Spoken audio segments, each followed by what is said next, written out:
Amém, irmãos? Você pode dar glória a Deus aí? É necessário a gente viver o Salmo 40 na nossa vida, não só de falar para os outros, mas viver ele na prática.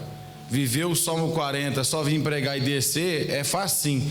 Mas eu vou me lembrar disso, que o Salmo 40 passou pela minha vida, porque há muito tempo, né? Desde quando eu conversava com o pastor Cid, pastor, mas esse negócio não sai.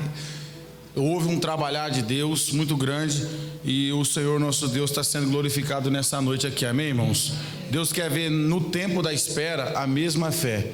Deus quer ver no tempo da espera a oração chegar aos céus. E vocês são testemunha que eu não parei de orar junto com a igreja. Houve a participação em massa da igreja nesses objetivos que nós temos aqui. Então o meu coração se alegra muito no dia de hoje, porque eu sei que Deus, ele é poderoso mesmo, ele faz mesmo, e ele sempre vai nos surpreender. Ele quer que a gente entenda que é ele que é o dono da obra. Eu, você apenas somos os cooperadores, aqueles que ele chamou para fazer alguma coisa, e ele deu para nós um privilégio de trabalhar com Deus Todo-Poderoso. Os anjos queriam fazer e Deus não permitiu, e eu e você estamos aqui fazendo para a glória de Deus, amém? Então Deus seja louvado. Os irmãos continuem orando para que Deus possa levantar pessoas anônimas, conhecidas, simples, rico, milionário, para nos ajudar com essa construção que tanto nós almejamos, amém, irmãos? Queridos, hoje é um culto de quinta-feira, onde nós colocamos como culto de ensino, aonde a gente tem como objetivo falar com a igreja acerca de um texto bíblico e aplicá-lo na nossa vida. Eu tenho certeza que quando a gente abre a Bíblia e a palavra de Deus ela é verbalizada, o Senhor nosso Deus trabalha no nosso coração, Ele ministra verdades profundas na nossa vida, que faz a diferença no nosso dia a dia. Quem senta para ouvir a palavra de Deus está na frente da maioria. Esse tempo nunca foi perdido. Em momento algum, quando o cidadão senta para ouvir a palavra de Deus, ele está se desligando de tudo aquilo que lá na sua casa poderia estar te dando algum conforto, etc. Você está aqui porque você quer aprender a palavra e você sabe que a palavra te sustenta, amém, irmãos? E nós não podemos nos esquecer, foi Jesus que falou isso, em toda a Bíblia Sagrada ele falou isso aí: nem só de pão viverá o homem, mas de toda a palavra que sai da boca de Deus. Por que as pessoas não entendem isso, irmão? Uma verdade tão profunda como essa. A gente tem pessoas aqui que eu sei que está envolvido com pregação, quando pode, está trabalhando, está envolvido com pregação, está sendo ministrado pela palavra de Deus. Isso é muito bom para a tua vida espiritual. Você só vai crescer, a sua fé só vai se fortalecer quando você colocar a sua mente nas coisas de Deus, amém? Queridos, o Evangelho de Jesus segundo escreveu o Dr. Lucas, eu achei muito interessante esse texto, e eu quero a sua atenção por gentileza, capítulo 11, do verso 14 a seguir, uma mensagem expositiva, e eu vou ler o primeiro versículo aqui com a igreja.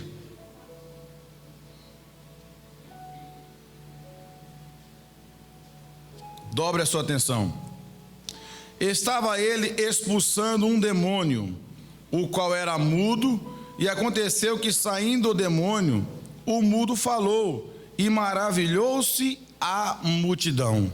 Queridos irmãos, percebe que tudo que está escrito na Bíblia glorifica a Deus lá no passado, glorifica a Deus no presente e vai glorificar no futuro. E eu fico vendo aqui esse primeiro versículo, a maravilha que Jesus realizou na vida deste homem que estava endemoniado, a qual esse demônio conseguiu tirar a capacidade dele falar. Nós precisamos entender uma coisa: não é todas as enfermidades que é oriunda de Satanás, mas a Bíblia mostra, em alguns casos, que a enfermidade é colocada pelo espírito maligno. Eu acredito que os irmãos devem se lembrar daquela mulher que há 18 anos frequentava uma sinagoga encurvada, e quando Jesus curou ela, ele não falou com a enfermidade, mas ele falou: espírito maligno, sai dela. Então a gente precisa entender que não é todas as enfermidades, porque crente também fica doente, mas nós precisamos orar ao Senhor, porque tem pessoas que vivem numa luta com uma enfermidade, os remédios não resolvem, a capacidade médica não resolve, aí você precisa buscar mais a Deus para descobrir o que está acontecendo com você. E o texto vai dizer para mim e para você que esse homem que estava endemoniado, ele não era mudo de nascença, mas devido ao espírito que estava alojado no corpo dele, tirou a capacidade dele falar. E as pessoas que lhe conheciam via que a vida dele estava num sofrimento muito grande.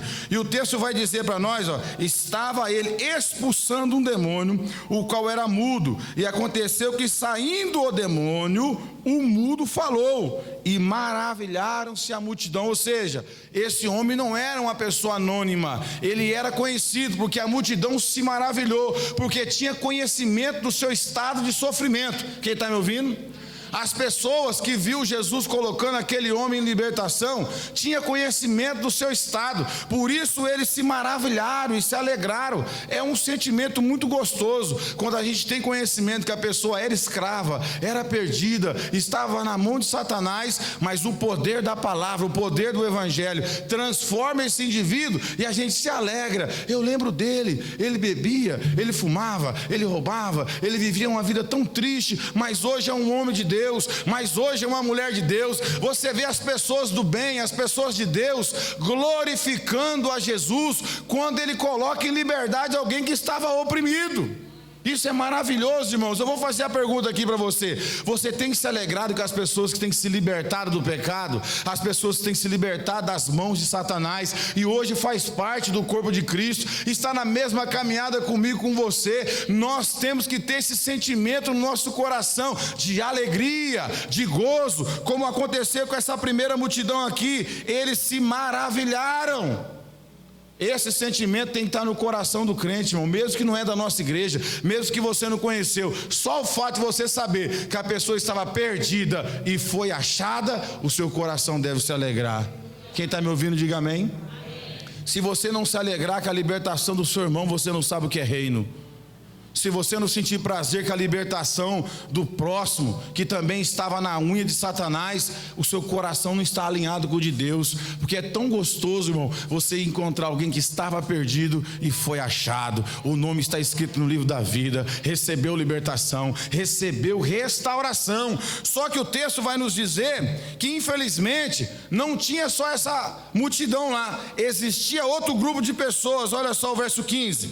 Mas alguns deles diziam: este expulsa os demônios por Beelzebu, príncipe dos demônios, ou príncipe das moscas no grego. Então você percebe que o primeiro verso, verso 14, vai falar de uma multidão que se alegrou com a libertação daquele homem, porque ele voltou a falar, ele é livre agora, não está mais endemoniado. Mas o texto continua nos dando a informação que também havia ali pessoas que não se alegravam e até mesmo duvidava daquilo que Jesus estava realizando, daquilo que Jesus estava fazendo na vida de pessoas que estavam precisando. E eles atribuíram um fato realizado por Jesus a demônios. Eles cometeram uma blasfêmia, sorte deles ainda que foi contra o Filho, porque se tivesse feito essa blasfêmia contra o Espírito Santo de Deus, não haveria mais perdão. Só que a gente vai percebendo aqui, meus irmãos, que agora no verso 15 a gente vê que naquele lugar também tinha a geração dos incrédulos, a geração das pessoas que não conseguia ver o poder de Deus atuando no seu tempo de vida. Percebe que essa geração que Jesus nasce, em toda a história da raça humana, é a mais privilegiada no meu ponto de vista. É a única que teve a oportunidade de ver o Deus vivo e encarnado, andando nessa terra, realizando a vontade do Pai, curando, libertando, realizando sinais e maravilhas a todo momento. Mas o texto está dizendo para mim e para você que essas pessoas que viam o que Jesus fez, ele estava dizendo: não, você faz isso é no nome de Beelzebu, do príncipe dos demônios. Havia ali também uma geração da incredulidade, uma geração que mesmo o próprio Deus andando na terra, eles não conseguiam enxergar o reino de Deus. E a gente precisa cuidar do nosso coração com esse negócio chamado incredulidade, porque se você não tiver fé para caminhar com Deus, primeiro você não consegue agradar a Ele, e se você não crê no poder de Deus, não acontece nada na minha vida, não acontece nada na sua vida, porque a Bíblia diz que se você crer, você vai ver a glória de Deus. Agora a gente percebe, meus irmãos, que havia um grupo que teve essa coragem, rapaz, de olhar para Jesus. Não, eles não fizeram nada para o rapaz que ficou não sei o tempo endemoniado, mudo, não fizeram nada. Mas quando aparece alguém para fazer, quando aparece alguém para libertar, eles querem atribuir a demônio. Teve a oportunidade de fazer, não fizeram. Tiveram a chance de dar a saída para aquele cidadão, não fizeram. Mas quando apareceu o Messias e fez, aí levantou os críticos. Não, mas ele está fazendo porque ele está andando com o diabo. Ele está fazendo porque é no nome de Beelzebu. A gente percebe aqui uma inveja muito grande. Não puderam fazer nada por aquele moço que estava endemoniado. Jesus faz, e em vez deles pegar e glorificar a Deus como a primeira multidão, eles agora vão cometer um pecado grave, atribuir algo que Deus fez a Satanás, e nós temos que tomar cuidado com isso. Por isso a necessidade de conhecer a palavra de Deus, a necessidade de ter o Espírito Santo de Deus, para ter discernimento de quem é que está fazendo, de quem é que está operando, para não atribuir ao diabo aquilo que Deus fez. Quem está me ouvindo? Só que a gente vai perceber, meus irmãos, que havia ali uma geração da incredulidade. E nós sabemos que a incredulidade, ela habita no nosso coração. Se a gente não cuidar do nosso coração, se a gente não cuidar da nossa vida com Deus, a gente também não crê em nada.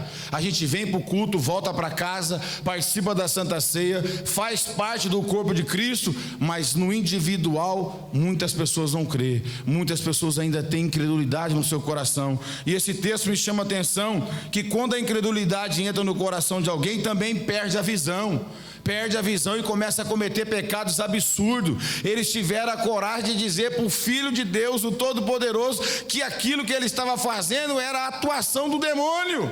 Tem gente assim, irmão, que quando você começa a fazer alguma coisa e Deus começa a usar a tua vida, ele nunca fez nada, ela nunca fez nada, mas no dia que vê você fazer, vai falar: mas será que é Deus que está usando ele mesmo?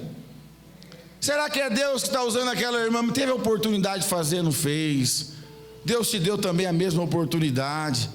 É só ver o irmão fazer, se levanta contra. É só ver a irmã fazer, já falar: será que é Deus? Começa a ver defeito, começa a desqualificar a pessoa. Isso é um problema muito sério. A gente tem que tomar cuidado. Se você não fez, glorifica quem está fazendo.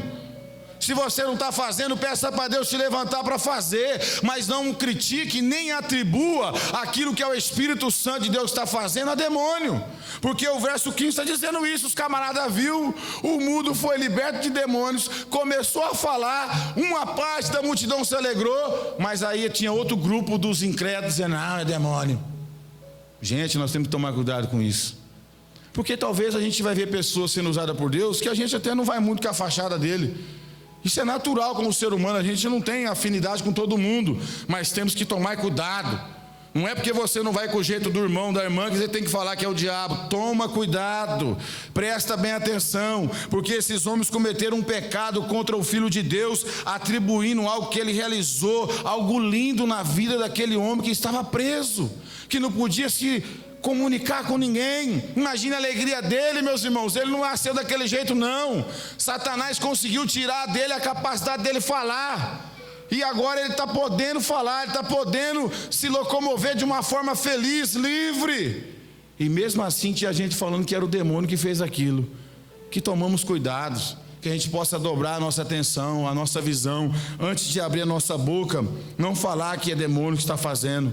Mesmo que você não vai muito com o jeito da pessoa, que eu tenho certeza que eu também não posso agradar todo mundo. Tem gente que não vai com o meu jeito, não vai com o seu jeito, isso é natural. Não é todo mundo que vai gostar de mim, de você, não. O mais importante é nós estar na obediência, na palavra de Deus, fazendo a diferença no nosso tempo e tomando cuidado com a incredulidade. Tem muita gente, irmãos, que não tem um milagre para contar na vida. Será que Deus faz exceção de pessoa? Deus não faz exceção de pessoa, não. Tudo é possível ao que crê, a Bíblia diz. A Bíblia fala no livro de Hebreus capítulo 11, os heróis da fé, a história de cada um deles, linda, extraordinária, tudo pela fé. E todo dia nós somos ministrados pela palavra de Deus, para a gente crer nesse Deus, para a gente acreditar em tudo que a Bíblia fala. Ao meu, ao seu respeito, é verdade de Deus para mim e para você. Mas Deus não consegue operar aonde há incredulidade. Irmãos, não adianta. Deus não trabalha com os incrédulos. Nunca trabalhou. Ele chama os homens para crer no impossível. Ele chama a igreja dele para crer no impossível. Ele está me chamando eu e você para a gente crer no impossível, para a gente colocar a nossa confiança nele, que é ele que faz, é ele que realiza. A única coisa que nós precisamos fazer é acreditar e remover da nossa vida toda a incredulidade que não é de Deus. A incredulidade não é de Deus, não é proveniente do céu, e nós temos que rejeitar isso da nossa vida em nome de Jesus. E viver todo dia com expectativa que esse Deus faz, Ele não mudou. Hebreus capítulo 5 diz que Ele é o mesmo ontem, hoje e eternamente. Deus continua fazendo, Ele continua restaurando, Ele continua colocando de pé, Ele continua abrindo porta, Ele continua curando, Ele continua colocando de pé aquele que já caiu. Basta você ousar crer nesse Deus Todo-Poderoso e não permitir que a incredulidade te mate, te sufoque. Verso 16: e outros tentando pedir-lhe um sinal do céu, os mesmos incrédulos que viram com os seus olhos o resultado da obra do céu que aconteceu na vida do endemoniado, agora estão tentando. Eles não estão pedindo um sinal por fé, eles estão tentando a Jesus, eles estão provocando, estão caçoando de Jesus. Irmãos, isso é muito sério. Eu quero que o Murilo coloque na tela, por favor, aí 1 Coríntios capítulo 10, verso 9. Temos que tomar cuidado. Tem gente que tem que vir para a igreja para crer em Jesus, não é para tentar Jesus não, viu, irmãos? É para crer em Jesus, é para confiar no que Ele falou acerca da sua vida, acerca das promessas que Ele tem na tua vida, do teu chamado. Não é para tentar, porque é o resultado de quem tenta. Presta atenção. E não tentamos a Cristo, como alguns deles também tentaram e pereceram pelas serpentes. Irmãos, o nosso dever na casa de Deus é crer no poder que Ele tem para fazer tudo na nossa vida.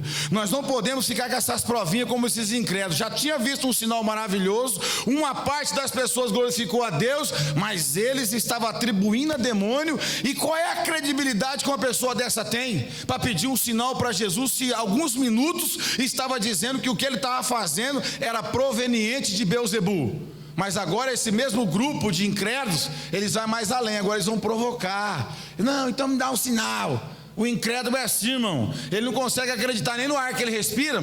Eu queria ver isso, queria ver aquilo. Não consegue acreditar em nada, porque a prova do maior milagre é a sua existência. Se olha no espelho, veja como Deus te amou e te fez como imagem e semelhança dele, de toda a sua criatura. O ser humano não tem o que questionar, não precisa pedir mais nenhum sinal. O sinal já foi dado na cruz do Calvário, é tentar Jesus. Só que o resultado está aí no texto. Paulo escreveu: pereceram, perece. Quem não entra para a igreja para crer e vem para testar e vem para pôr a prova, vai perecer. Mas se vir para crer, se vir para acreditar nesse Jesus, a sua vida vai ser mudada, a história da sua família vai ser impactada, porque Ele está à procura de quem crê. Sempre foi assim, não vai mudar. É isso que eu vejo nesse texto, e nós temos que tomar cuidado. Eu não vim aqui pôr Jesus à prova. Eu creio que Ele falou a meu respeito e está acontecendo tudo. Deus levantou um cidadão um dia desse aqui. Se os irmãos têm boa memória como eu tenho boa memória. Desde o dia que Deus falou que essa igreja existia, o Cid era testemunha do lado. Tem boa memória, graças a Deus. As drogas, quando eu usei, não conseguiu danificar os meus neurônios. Um cidadão levantou aqui e falou assim para nós aqui, para a igreja: ei, a obra é minha, estou eu levantando empresários e eles vão abençoar esse lugar. Deus vai levantar eles para abençoar esse lugar. Não tinha nada feito ainda, estava tudo em trâmite, em conversa. O cidadão é de outra cidade, não sabia de nada, e eu acreditei naquilo. Passou-se uns dias, telefone: olha, eu vou abençoar com um terreno. Aí daqui a pouco a pessoa vai abençoar com outro terreno. Tudo que Deus falou através da boca daquele homem aconteceu. Eu não precisei ficar pondo na prova. Deus falou, então vamos lá. Jesus, e cadê o sinal? Não, descansei meu coração. É isso que Deus quer ver na sua igreja. Por que essa ansiedade? Por que essa falta de fé? Creia. Ele continua o mesmo, o poder está na mão dele. E agora esses incrédulos aqui querendo um sinal, tentando a Jesus. Não é assim que funciona, meus irmãos. A gente tem que esperar nele. Ele sabe a hora de trabalhar na minha, na tua vida. Olha o verso 17. Mas conhecendo ele os seus pensamentos. Jesus conhece os pensamentos de todo mundo aqui.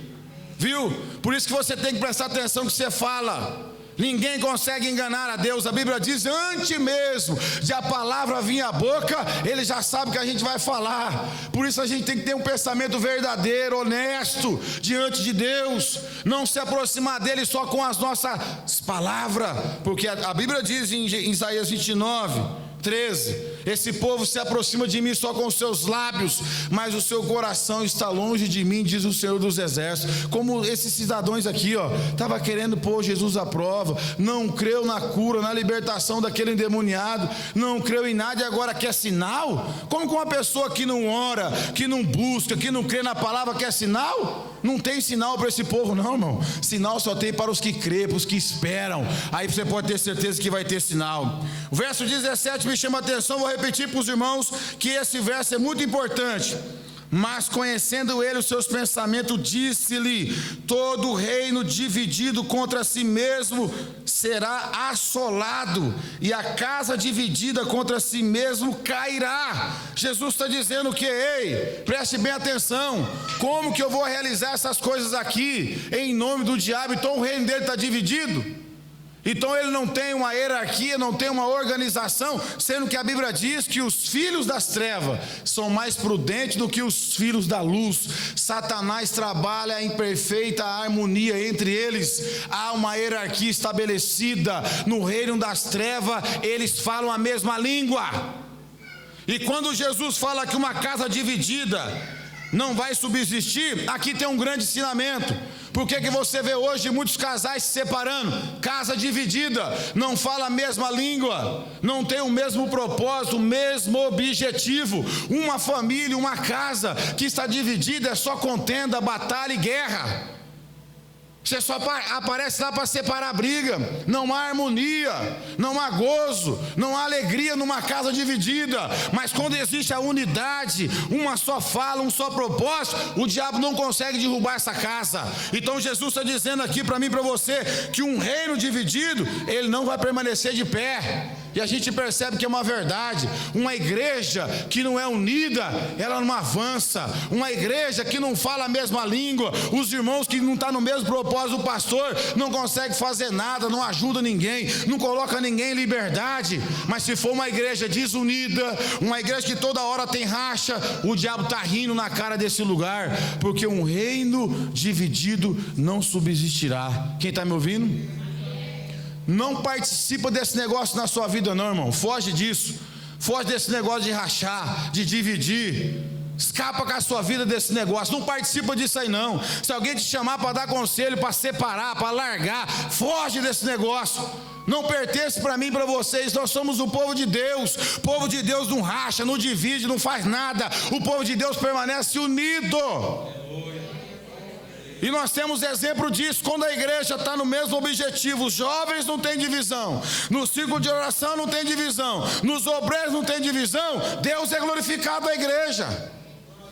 A obra dele aparece, o poder dele se manifesta, porque não há divisão. Agora, onde tem divisão, não, pelo amor de Deus, veja a sociedade, você vê quando tem divisão, ela para, quebra, vai ter separação, tem divisão. Tem gente assim. Por que alguns casamentos não vai para frente? Tem divisão. Compra sem a esposa saber, compra sem o esposo saber, faz um monte de situação sem compartilhar, cada um vai para um lado. É uma tristeza. Vive aí o sofrimento, a pessoa sempre questionando porque não tem unidade. Vai fazer as coisas, não tem com quem falar, embora tem responsabilidade de falar, mas não fala. E Jesus está dando um grande ensinamento para mim e para você, o perigo da divisão. Olha para o seu irmão e fala assim para ele: tome cuidado com a divisão. Pelo amor de Deus, irmãos, o diabo até hoje tenta colocar no nosso coração esse negócio de dividir. Foi ele que fez isso.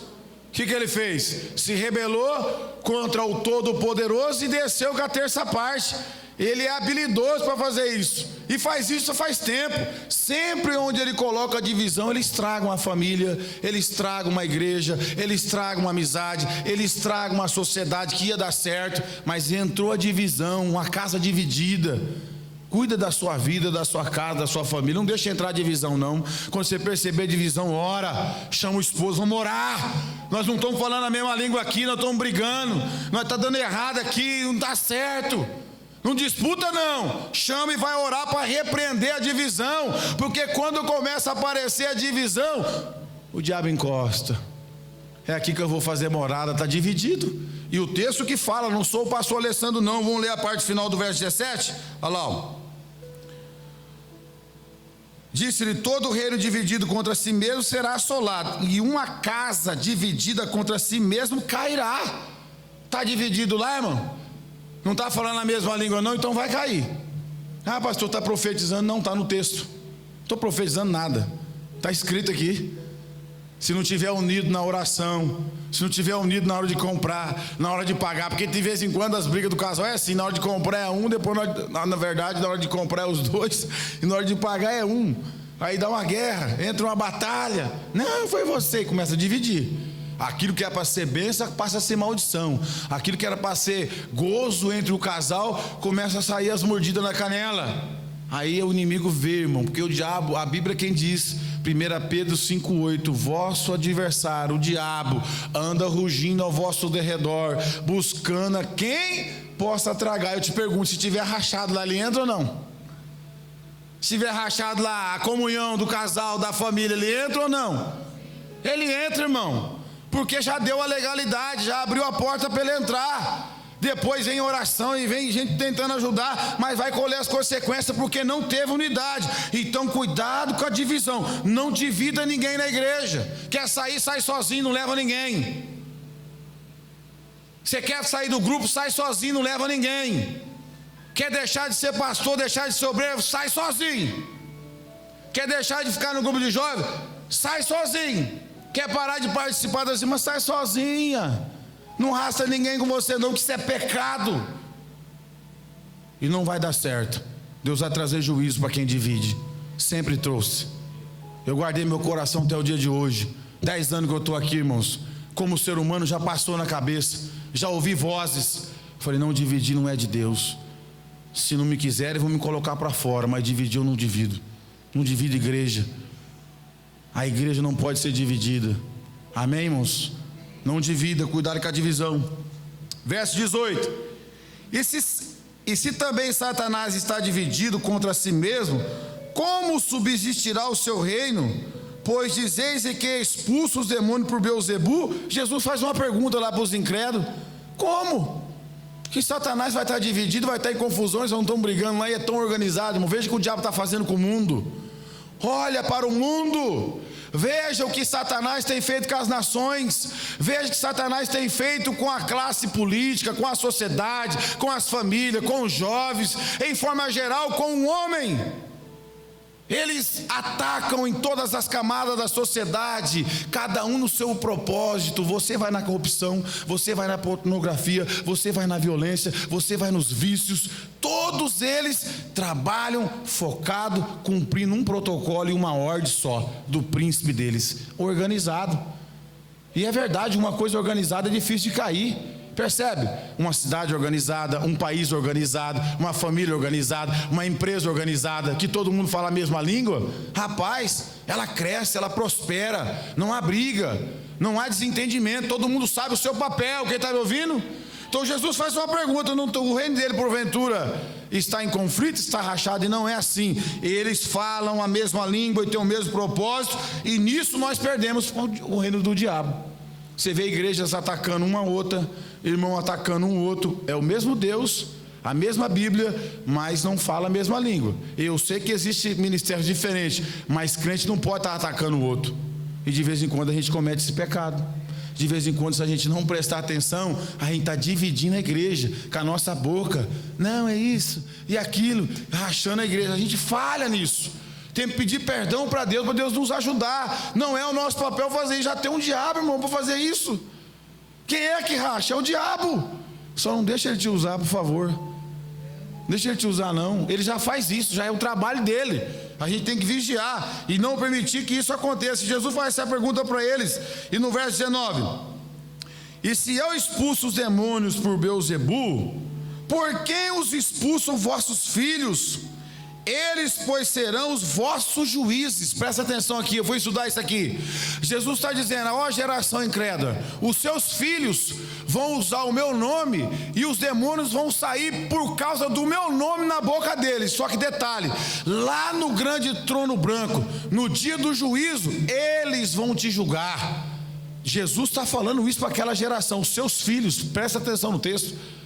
Eu fiquei atentado para ler algumas Bíblias. Os vossos filhos vão te julgar. Vocês estão atribuindo a obra que eu estou fazendo a Beelzebul. Vocês estão me julgando. Vocês estão dizendo que é Beelzebul que está atuando na minha vida. Mas olha, os vossos filhos também expulsam, e eles vão julgar vocês naquele grande dia. Jesus já está vendo aqueles incrédulos no grande trono branco para ser condenado. Quem está me ouvindo?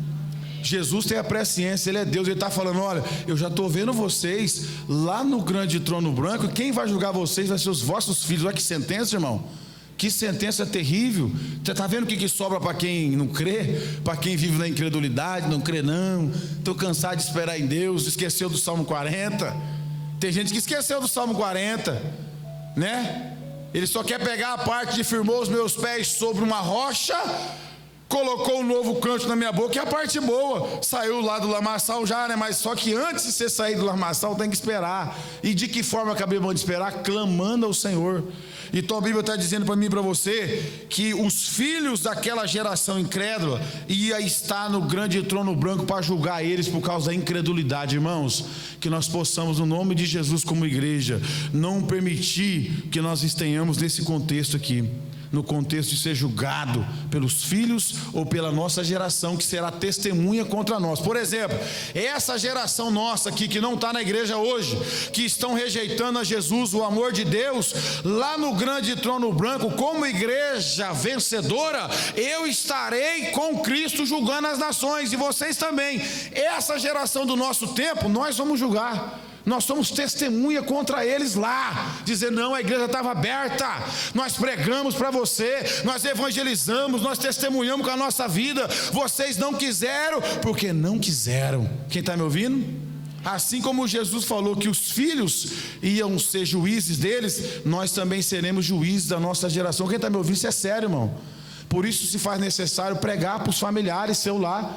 Fala: ó, tudo bem, nem por força, nem por violência, mas estou te dizendo, se não aceitar, se não crer, porque a Bíblia fala, quem crê e for batizado será salvo, quem não crê já está condenado, e cada geração vai julgar a sua, naquele grande dia, assim que Jesus explicou isso no verso 19, vamos mais além para vocês entenderem um negócio aqui, verso 20, mas se eu expulso os demônios pelo dedo de Deus, certamente a vós é chegado o reino de Deus. Meu Deus, que oportunidade desperdiçada.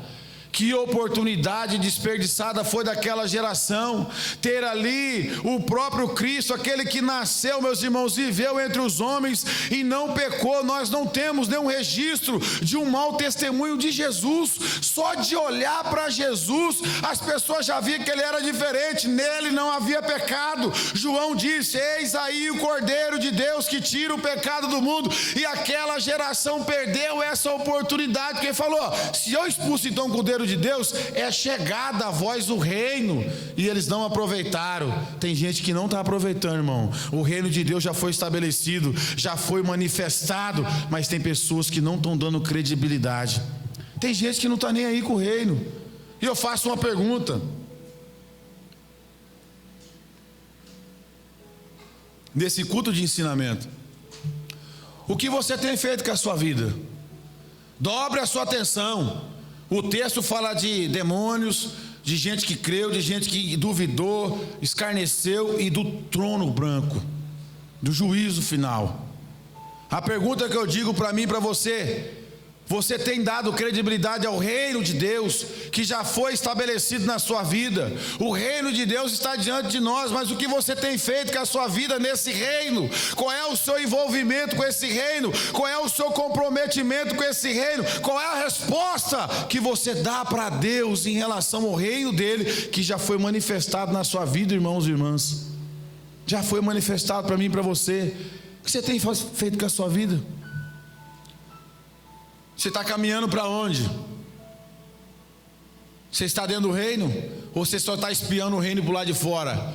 porque eles perderam a oportunidade.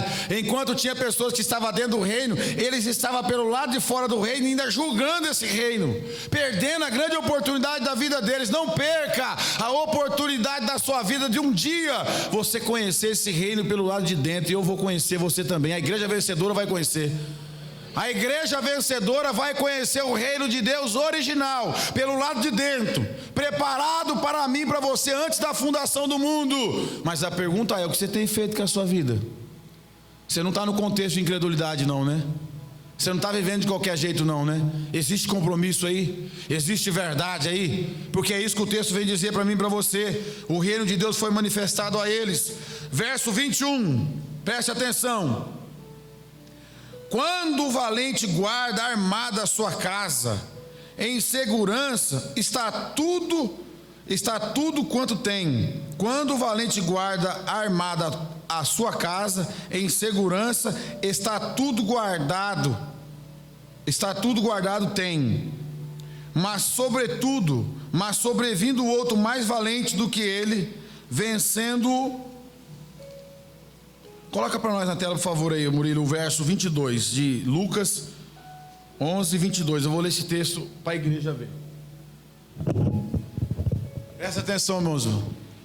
Mas sobrevindo o outro mais valente do que ele, vencendo-o, tira-lhe toda a armadura em que confiava e reparte os seus despojos. Volta no verso 21. Irmãos, quando um valente guarda armada a sua casa, em segurança está tudo quanto tem. Esse versículo aqui, só se você não leu como eu li, ele está falando do diabo, porque o diabo recebeu essa guarda de Adão. Quando Adão cai no jardim do Éden, Satanás pega o planeta, ele pega o homem, e de lá para cá ninguém consegue vencer o diabo. A gente vê Deus atuando no povo de Israel, mas ninguém tinha vencido o diabo ainda. Desde o Éden até Jesus se manifestar, a gente vai percebendo que Satanás, ele vai guardando a sua mentira, o seu engano, e ninguém consegue vencê-lo, e não chega ainda nenhum valente mais do que ele. Quem está entendendo comigo? Não se manifesta nenhum valente mais forte do que ele, porque não apareceu alguém que tinha a capacidade de vencer o diabo na sua totalidade. Nem Moisés, nem Elias, nem Paulo, nem Pedro, nenhum dos profetas. Mas agora o texto vai dizer para nós, aqui no verso 22, mas sobrevindo outro mais valente. Quem é esse mais valente? É o Emanuel, o Deus conosco, aquele que nasceu da Virgem Maria, viveu entre os homens. Ele é mais valente do que o diabo. É por isso que ele tira a armadura do diabo. A mentira do diabo cai por terra agora. O engano do diabo cai por terra, porque ele trazia engano no ser humano e ninguém conseguia vencer ele. Só Jesus venceu ele. E a gente percebe que venceu na sua totalidade, porque Jesus é tão poderoso que ele falou: não vou precisar nem estar com vocês, vai só o meu nome. Se você usar o meu nome, o diabo já vai sair de vocês. Eu sou tão poderoso, eu tenho tanto poder, eu sou mais valente do que ele, porque só o meu nome vai fazer ele correr de vocês. Então nós temos que glorificar a Deus, porque a graça foi manifestada e ninguém antes tinha vencido o diabo na sua totalidade. Por isso que ele vinha com a sua armadura de injustiça, de mentira, de engano, de idolatria. Ele reinava. Mas o Filho de Deus se manifestou. Põe na tela que eu vou mostrar para os irmãos. 1 de João, capítulo 3, verso 8, a parte B. Jesus se manifestou o mais valente de todos, para colocar em liberdade eu, você, a nossa casa, a nossa família, a humanidade.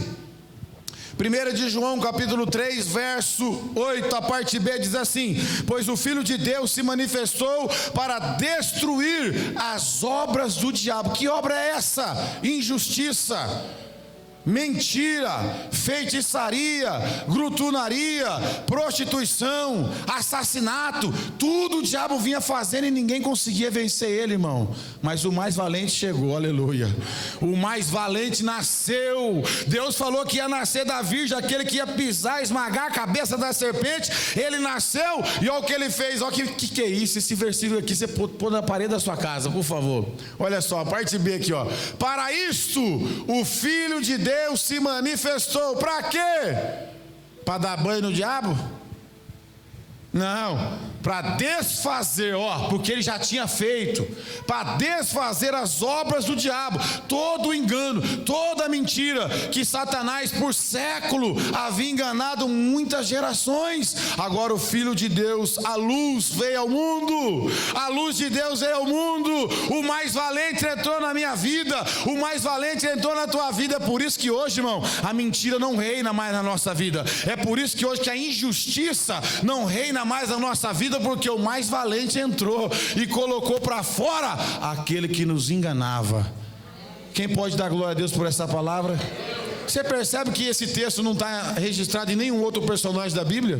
Não existe esse exemplo de mais valente para outro ser humano, só para Cristo que se fez carne e habitou entre nós. Nenhum profeta, por mais poderoso que foi, nenhum apóstolo, por mais influente que foi, é o mais valente. Só Jesus é o mais valente. E Satanás tem tanto medo de Jesus, irmão, que eu gosto daquela passagem, eu li inclusive hoje, que quando ele chega, depois daquela tempestade, na cidade de Gadara, quando ele tirou o pé, o texto fala isso, quando ele tira o pé da embarcação e ele coloca sobre a terra, aquele demônio que quebrava cadeias, que fazia aquele cidadão morar em cemitério, ele vem com o focinho na terra, que tem eu contigo, Filho do Deus Altíssimo, porque o mais valente chega assim. Se Jesus entrar na vida de alguém, o diabo vai lá pro chão, vai sair tudo aquilo que é dele, todo engano sai, porque o mais valente entra para vencer. Jesus não entra para perder na vida de ninguém, irmãos. Se a pessoa abrir a porta do coração dela, por mais que seja o estado deplorável que está vivendo, vai ser livre para a glória de Deus. Quer que eu provo isso para você? É por isso que eu não acredito em campanha de libertação para crente. Não acredito. Porque senão eu vou entrar em contradição com um texto famoso da Bíblia, João 8, 32 e 36. O 36 arranca o pescoço, que está escrito: se o Filho vos libertar, verdadeiramente sereis livres. Ou seja, se o mais valente estiver dentro de você, você é livre. Deu para entender? Se o mais valente estiver dentro de você, reinando na sua vida, você é livre.